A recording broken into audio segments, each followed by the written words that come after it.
let's drop the demon word. And I'm not going to use the daemon word because although the Greek word is more descriptive, it's still a little close. So I'm just going to use spirits because they're kind of happy with that.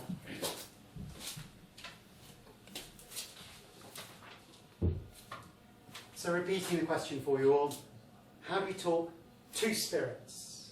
How do we talk to spirits? Got to the point. Problem is that that's a totally mistaken question. It's a long question. Absolute postmodern bollocks. You're in the ancient world, if you're studying classical magic, you'd be laughed out of the place. With that kind of approach, jump. The question in classical magic is this. When do we talk to spirits?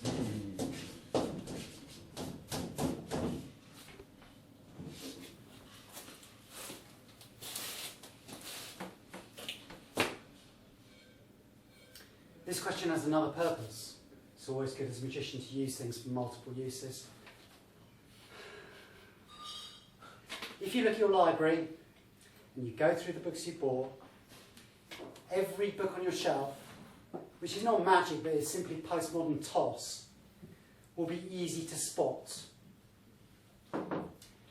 Has no conception of timing. No timing element equals postmodern toss. And there's a lot of it about. Now, this may seem a bit harsh, but it's going to save you a lot of time and effort. Because the heavy lifting that's required for ritual is largely dispensed with if you know the right moment, the right place, and the right effort.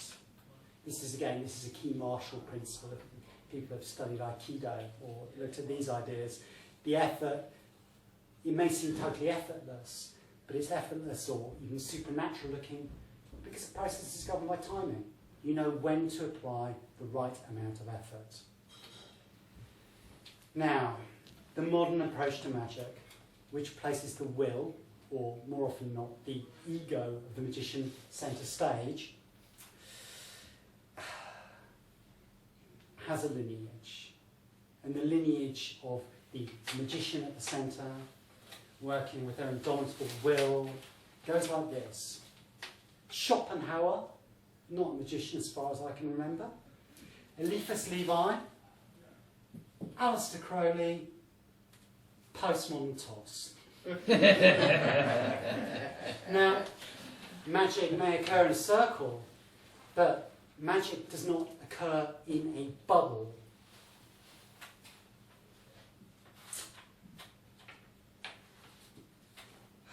The digital age, unfortunately, seems to be making us even stupider, and this is something we see often. No timing, no sense of timing, just this childish idea that the individuals stamping their feet is going to get the job done. It doesn't work that way. Timing was refined in Europe, particularly with the influence of Arabic magic, which began in the 12th century. And although it's called Arabic magic, in truth it's the knowledge of the Greeks, the Egyptians, the Mesopotamians, and even Vedic elements, as well as Arabian magic. And if we're to be serious about our study of magic and our study of this period, then we need to be familiar not just with the grimoires, but also with texts like the Picatrix. And in these texts, the scholar can learn how to store and then how to harness the energies of the macrocosm.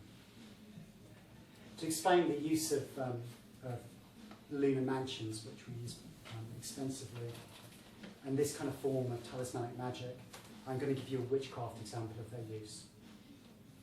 Making jam. Talismans are just like making jam. I could talk about pickling, preserving, bottling, brewing. All of these are magical arts, but we'll stick with jam. Okay. The aim is to preserve the virtue of the moment. So, you take the spirit of the fruit and you've selected it at the right time for the right qualities, and you place it in a consecrated or sterilised jar, lid on it. That's your talisman. Now, this talisman is dependent upon the influence of the heavens bringing everything into accordance. The fruit is right, the stars are in the correct place, and I've captured this in the jam. Now, rather than being bound to celestial time, I have a little time capsule here that I can open at any time and spread on my magic toast. Okay? And I can savour the qualities of that moment of the fruit through using the skill. This is how talismanic magic works, and this is also how our relationship with the spirits can work. Having contacted the spirit at the correct time, in the correct place, and contain the spirit in some way, which doesn't require violence necessarily, you have access to this and you can employ it in your work at any given moment. So if you're functioning as a modern magician and you're serving clients, it means you don't have to wait a month for the right moment, or a year, or however long. You actually have these things available to you. So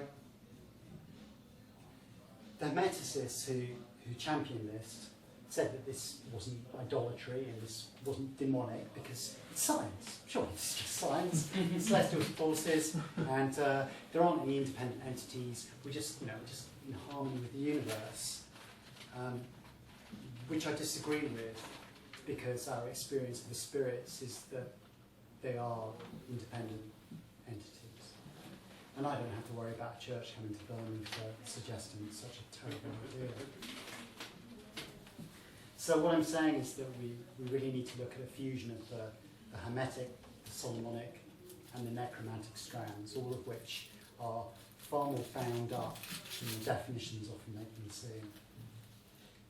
And we see that this process has happened. We have time signatures applied to the grimoires with greater and less degrees of sophistication from days of the week, planetary hours, the table of lucky and unlucky days in the Red Dragon.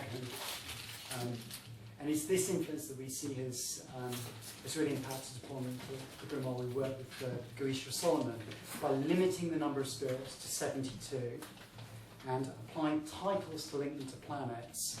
And that was just a complete cock-up that some later magician had added to the spirit list.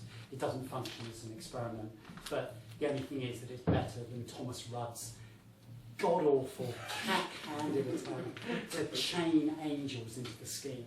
One of the problems with the grimoires is that we're dealing with stratified texts that have had levels of idiots putting in the latest brilliant inspiration as they've gone through them. So in order to work with these spirits, very often what we have to do is go through and strip out all the rubbish.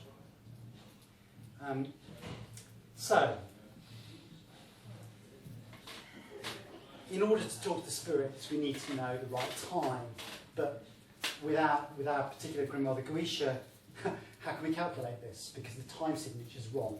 The time signature is Marquis, Duke, Blah, King, is all a load of rubbish, leaving us bereft of conjurations, bereft of timing, and essentially we're inheritors of quite a nice looking pocket watch, and then you take the front off it and you discover that it's just full of all kind of different bits of random machinery that have been jammed in there, and some of them seem from totally different watches altogether. So how the hell do we deal with this problem? Well, there have been some dreadful solutions proposed. For example, suggesting that it is in fact Sumerian magic, or it's Canaanite magic. These ignore the entire history of the grimoires, relying on false friends and extremely false etymologies to build things that in an academic context would be laughed out in minutes, but in a magical context, unfortunately, largely go unchallenged by credulous people who do not know the history or the context. So, if we're to salvage anything from these magic books, we must know their history, and with their history, the history of magic. And this requires that we study all of the source texts, and we study them in their context, social, religious, economic and political. Otherwise we are simply imposing our modern fantasies upon them. Then we can move on from the aggressive dualism of the exorcist texts into a more evolved animist position and discover perhaps a more appropriate operating system. Everything is composed of spirit for us in what is an ecology of spirits, which functions as a nested holarchy rather than a cascading medieval hierarchy.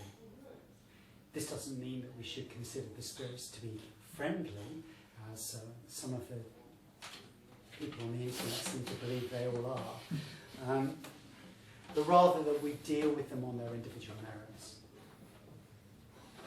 So we must cut away the dead wood and stop talking at demons and begin to converse with spirits.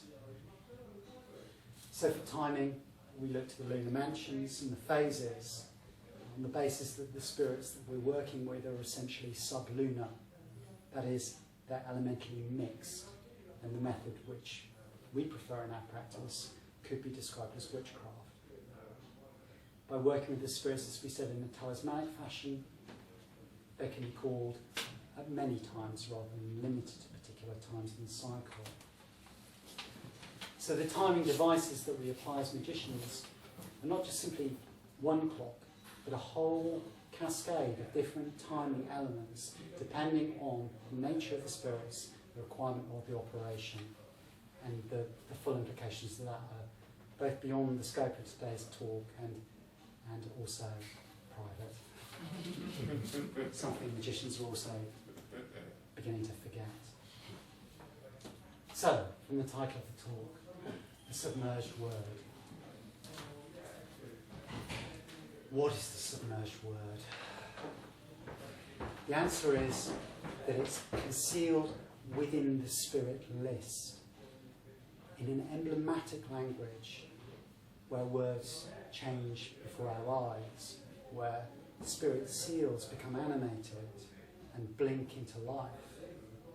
We're not engaged in a process of cryptography, but we're seeing the spirits expressing themselves in what begins as a limited canon of almost Homeric epithets and then blossoms through into almost infinite richness.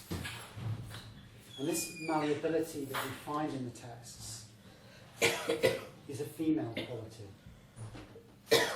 Just like the demonic idiom was spoken through the body of the demoniac, the body of the possessed, the body of the hysteric, the body of the witch, it is a forbidden language, a language of concealed desires.